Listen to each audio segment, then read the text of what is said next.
Today we get a reminder that some people are made to be 911 and some people are made to call 911.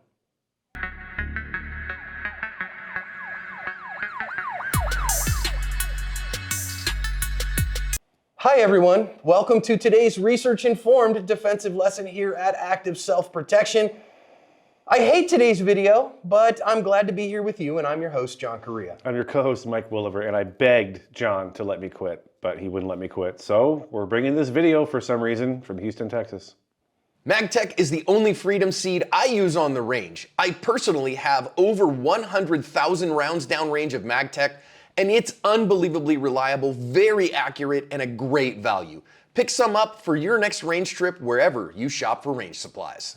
It is 3 o'clock in the morning here in Harris County, Texas, and this man is tearing this gas pump apart. He's gonna tear a bunch of gas pumps apart, and that's an employee there who's gonna go in the store and call the cops. And why is he doing that? I don't know, man. He's clearly not thinking correctly. This guy does have multiple felony convictions in his past, including for cocaine possession. We just found that with a Google search. He's got a very unique name. And you're gonna see the cops show up here and then tell him to get on the ground. He initially is going to do that. Then they're going to try to put him in cuffs. He's going to take umbrage with that. Now, again, this surveillance footage, we have no audio on. We do have both badge cams of the officers as well as a dash cam. So you're gonna get to hear the audio on it because he's gonna start fighting him. He decides he doesn't like that. So then they're gonna try to put the cuffs on him. He's gonna turn and kick at the officer a little bit. And so the male officer goes, hands-on with him here, and the female officer, she is not going to go hands-on. Instead, she kind of dances around and dances the Macarena around him and tells him to stop. Well, that's not really working on somebody who looks like they're not in their right mind and non-compliant. And she is going to continue to dance around and drops her taser on the ground there. Okay. And then she's going to draw her gun. You're going to hear it in the badge cam where she says, "I don't want to shoot you, but stop." And then the male officer is going to draw his firearm, and when he does, she shoots the bad guy in the guts. And when the bad guy sits up, she shoots him again. Let's listen into the badge cams from here and hear how it goes. Get on the ground! Get on the ground! No, it's I got one at one point. Get on the ground! It's gonna be a black male, black shirt, brown pants. He's not complying. Get on the ground or I'ma fucking tase you! Get on the ground or I'ma tase you! Get on the ground! Put your fucking hands behind your back! Put them behind your back! Don't you fucking move! I want this one to take you. Put your hands behind your back. Hands behind your back. Bring it back. Oh my God. Hey, put your fucking hands. Put your hands behind your back! Hey, Now! down. Get on your stomach! Get on your stomach now! Put him Get down on your now. fucking stomach! Do not move! Do not fucking move! Do you hear me? I will tase you. Put your hands behind your back. Put it behind your back now. Get on your stomach! We're fighting one. I got my taser! Grab it.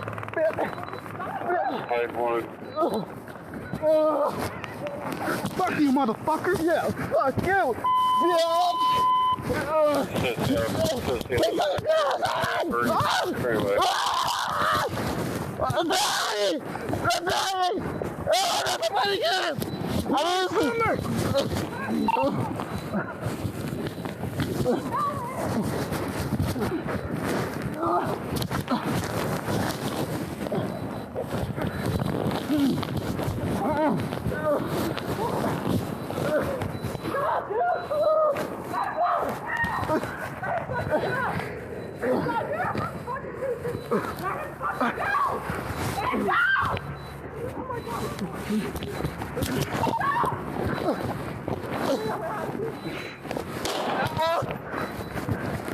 No, shots fired! Shots fired!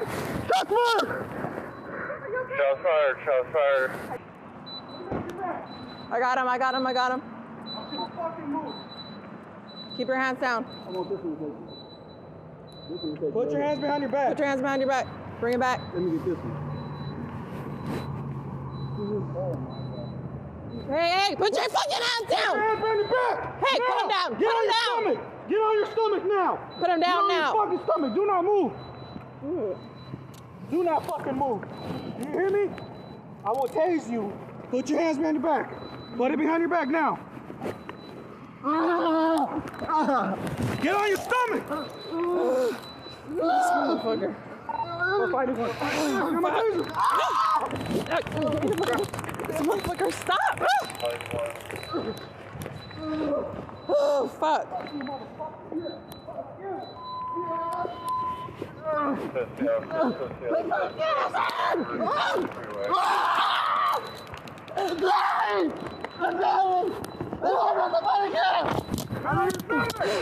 Fuck! Let go of him! Oh, fuck! What's wrong with this motherfucker? Fuck! Stop, dude! Let him go! No! Let him fucking go! Let him go, dude! I'm about to fucking shoot you! Let him fucking go! Let him go! Oh my god, I don't want to fucking shoot him! Let him go! Oh, great, I'm gonna have to.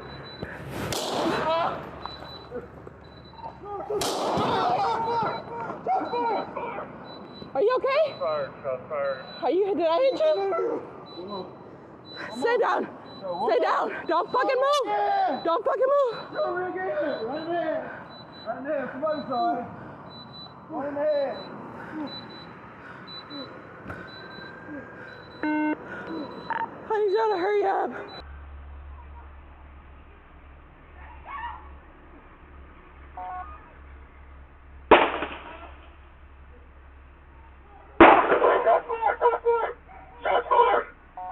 Shots fired, shots. Our gas pump destroyer died of his wounds. The investigation, this one just happened.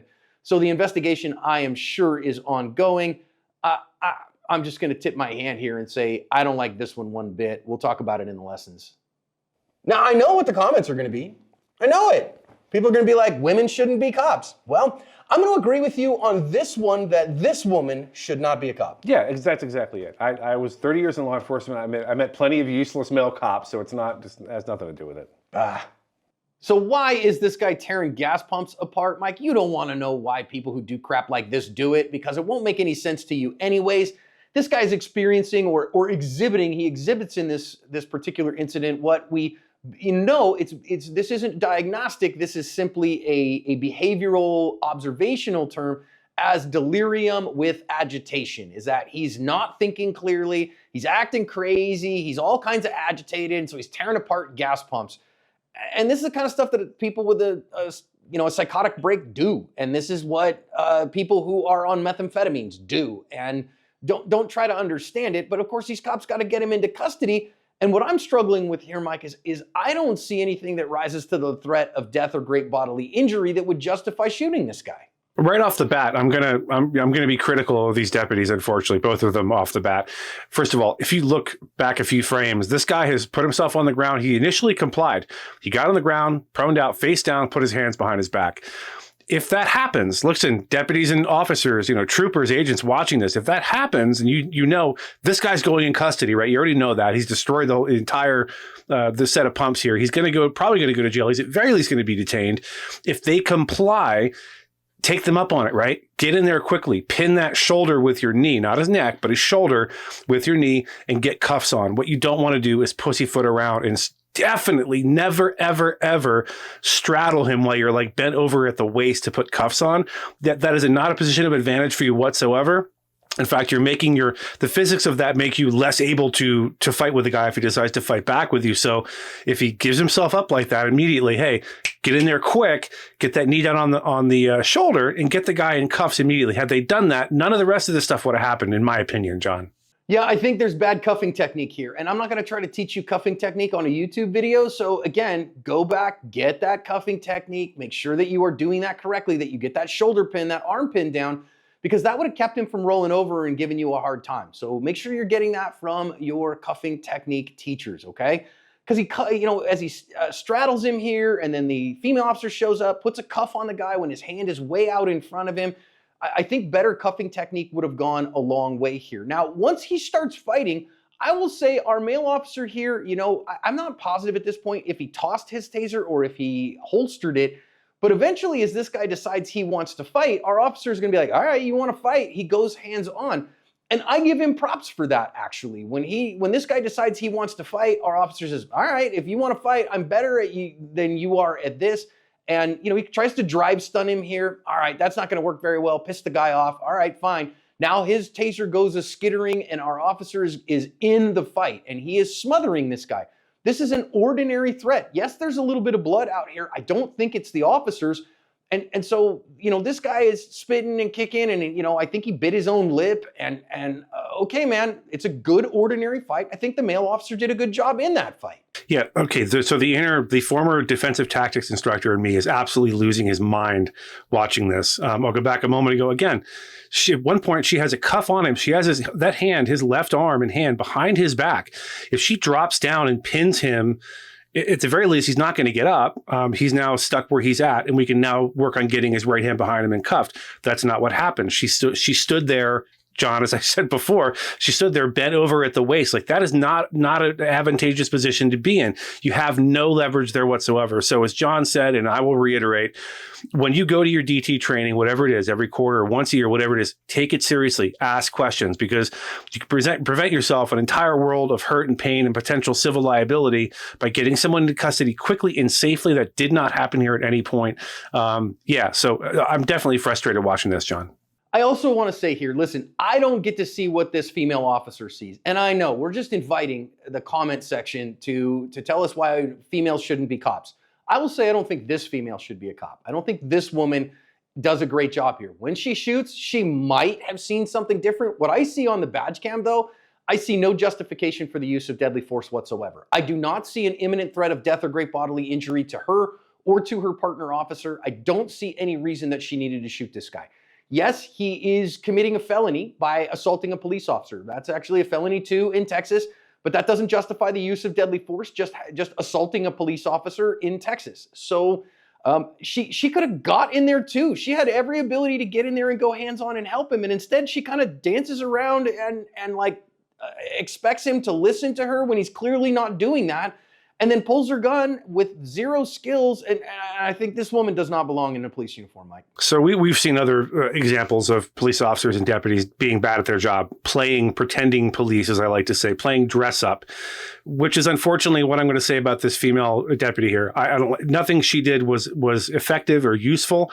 At no point did she have anything to do or say about what this guy was doing, of helping her partner out. She's dancing around. She's like bent over at the waist, doing ineffectual things, pawing at him.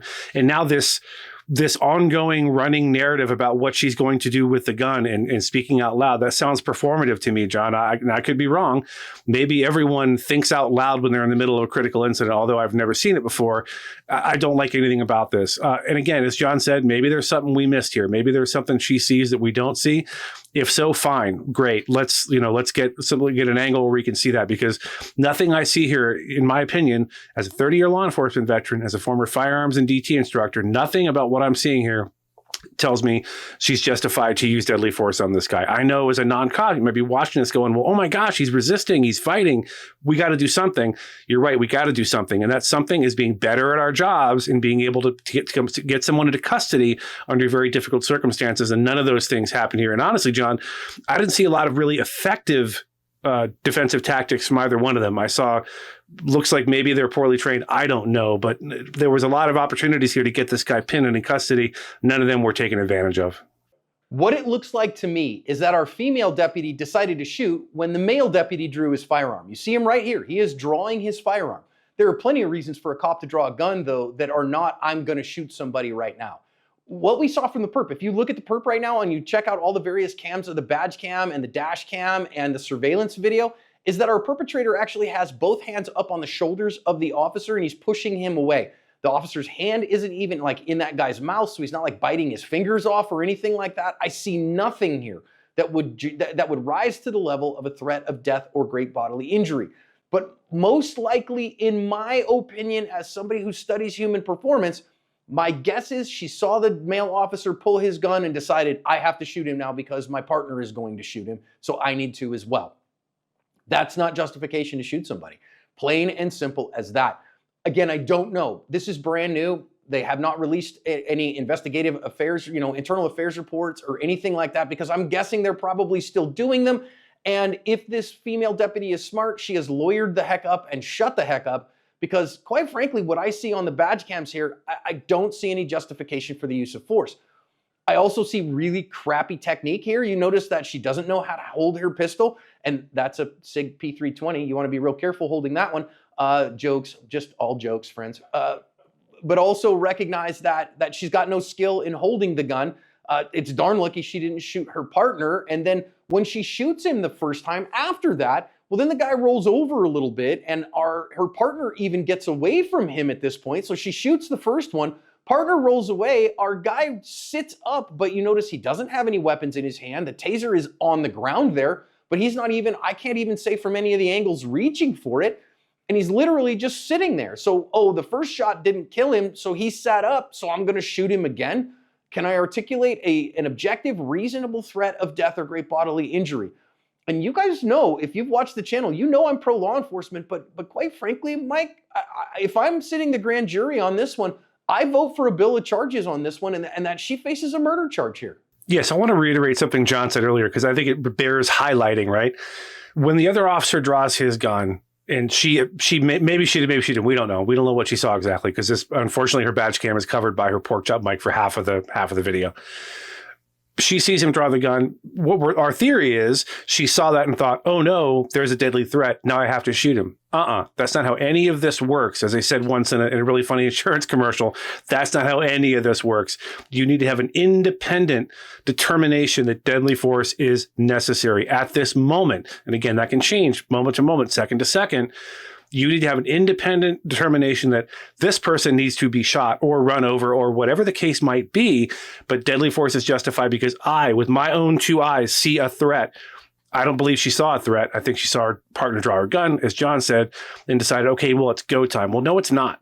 In that second shot, I feel like it's egregious, frankly. I don't know. Again, maybe if there's some other angle of the video that no one, that we haven't seen yet, please send it to me, Mike@ActiveCellProtection.com.